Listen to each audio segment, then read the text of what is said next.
na gagawin dito kay Secretary Robredo mula rito sa Malacanang. Back to studio. Maraming salamat, George Bandola. At yan nga po nagtatapos ang memorial service ng Urban Poor Group para po kay Secretary Robredo. Meanwhile po, dito po sa studio, we are graced by the presence of one of the youngest mayors in Metro Manila.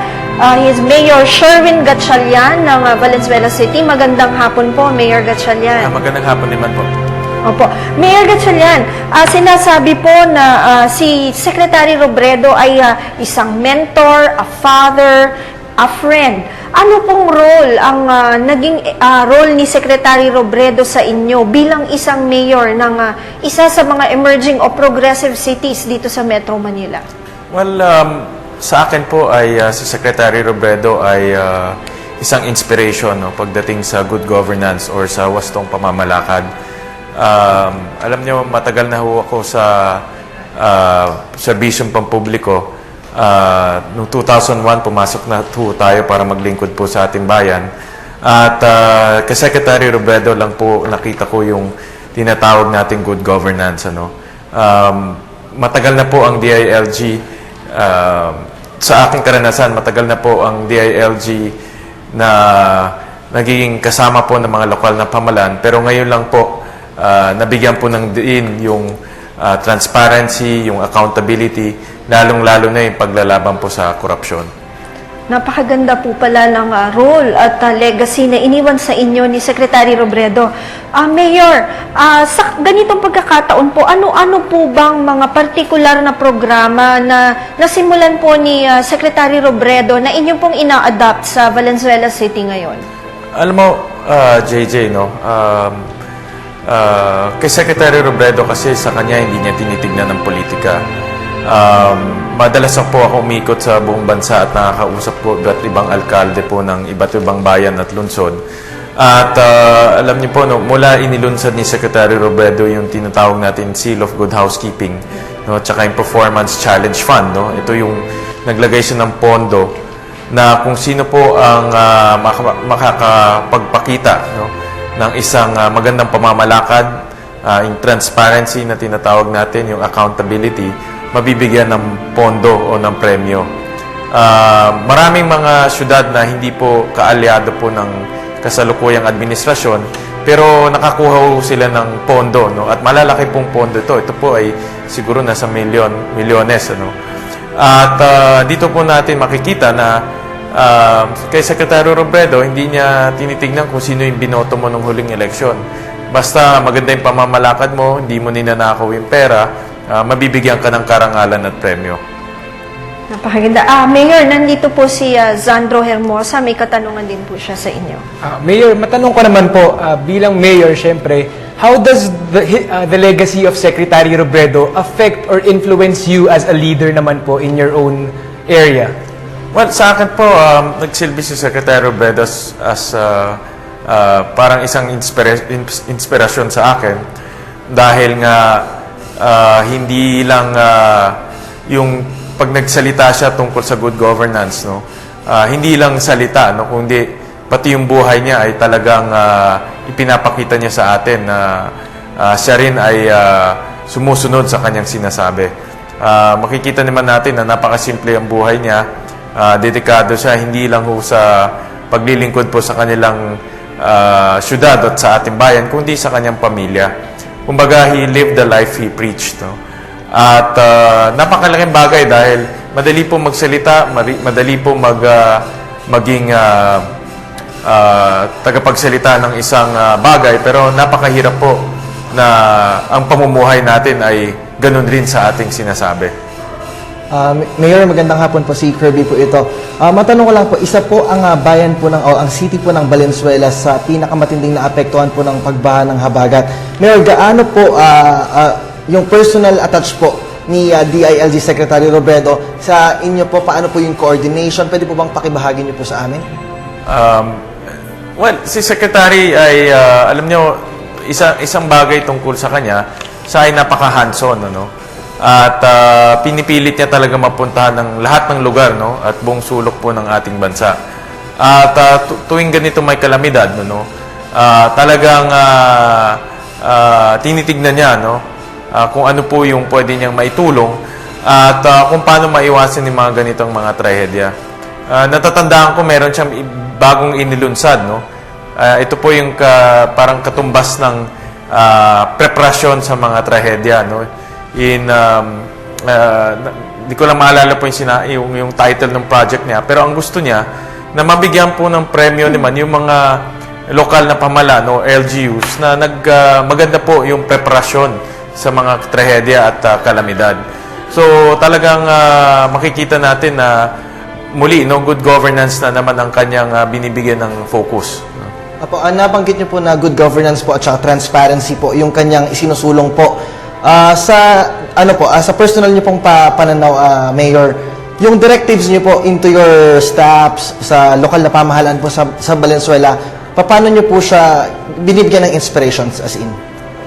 Well, alam niyo po, maraming natutuwa ako na maraming mga lokal na pamahalaan at maraming alkalde, maraming gobernador ang napakagaling, no, sa ating bansa. At maraming masasabi ko, majority o halos lahat po ay pumasok sa larangan na maglilingkod po ng bayan, ng bansa natin at bayan, para po talagang makita maayos at maiangat ang kanilang kinauukulan.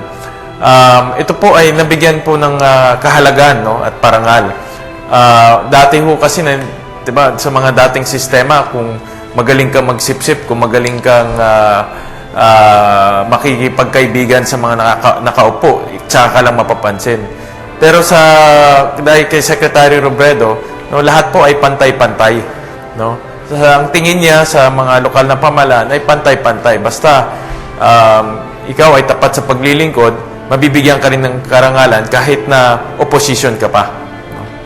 Mayor Gatchalian, si JJ Pumuli, ito, sa palagay po ninyo with the passing of Secretary Robredo, palagay po ninyo, paano maipagpapatuloy ang mga programa, innovations at reforms na nasimulan na po niya? Talagang napakahirap po sundan, no, yung yapak ni Secretary Robredo. Hindi lang po kasi reforma at programa ang kanyang inilunsad, kung hindi yung isang pamumuhay po ng lingkod bayan. Makikita ho natin kung gaano siya kasimple, gaano siya ka-humble, no? At makikita ho natin na hindi lang po puro advokasya ang kanyang sinasabi, kung hindi yung pamumuhay niya, ganun rin, no? Yung siya ay naging isang magandang ehemplo sa mga lingkod bayan at sa mga taong gustong pumasok sa paglilingkod po sa bayan. Kaya talagang napakahirap po, no? Kanina kausap ko si Mayor Doy Lacion ng Calapan City at paulit-ulit niya sinabi nung nasa Malacanang kami at nakikinig kami doon sa necrological service. Paulit-ulit niya sinasabi, napakahirap sundan yung ginawa ni Secretary Robredo. At siya rin kasi bilang alkalde, nakuha niya yung puso ng mga local governments, lalong-lalo na mga mayor dahil matagal siya naging mayor po. Right. Mayor, sa palagay po ba ninyo, habang wala pa pong kapalit si Secretary Robredo at mukhang matatagalan po na mag-appoint ng kanyang kapalit, do you think the mayors, the League of Mayors, ay kayang masustain yung advocacy on transparency, accountability, and public participation? Well, sa akin opinion, talagang naumpisahan na yan, ano? At ngayon po ay sa hanay po ng mga lokal na pamahalaan, marami po ngayon ay humaharap po sa subok, no, sa pagsusubok ng good governance. Kagaya ng nasabi ko kanina, no, dati po sa mga unang mga administrasyon, ang good governance po ay hindi masyadong pinapansin ho yan, ano? Politika ang pinapaigting ho dati. Pero ngayon, naumpisa na yung mga programa, lalong-lalo na yung mga projects, no, tungkol po sa good governance ay naumpisahan na.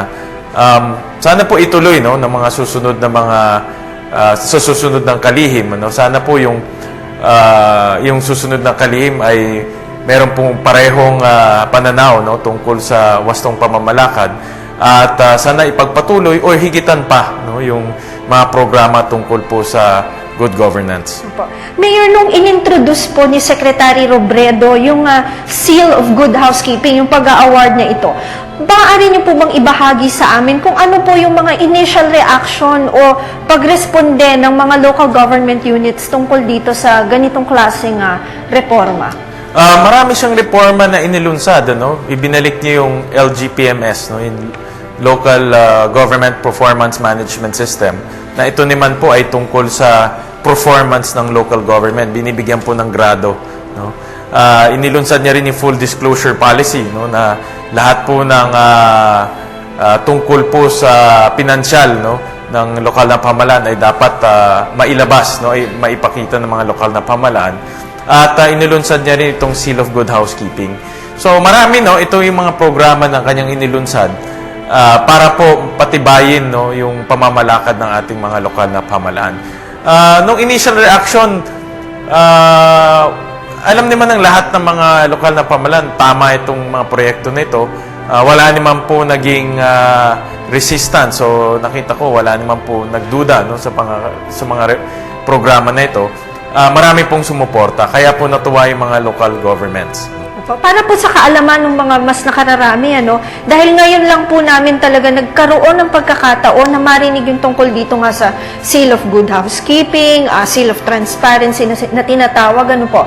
Ano po ba ito? Yearly po ba itong iginagawad sa bawat local government units? Paano po yung point system dito? At ang balita po namin ay may ginagrant rin na certain funds. Para saan pong funds itong iginagrant ng DILG para sa mga local government units? Alam niyo, talagang sa local government, no, meron din parang equivalent kami ng FAMAS Award, no, na talagang binibigyan po ng parangal yung mga local governments na sumusunod at sumusunod sa good governance at nagiging binibigyan po ng parangal at premyo ng mga local governments na ang kanilang pamamalakad ay patungo po sa transparency, patungo po sa accountability. At marami pong programa, no? In Seal of Good Housekeeping ay isa lang sa programa na inilunsad ni Secretary Robredo. Pero lahat ng kanyang programa ay masasabi natin parang haligi ito ng kanyang good governance na programa. Walang galang na po muna, Mayor Sherwin Gatchalian. Magpapatuloy po kami ng aming interview sa inyo. Meanwhile po ay may isang break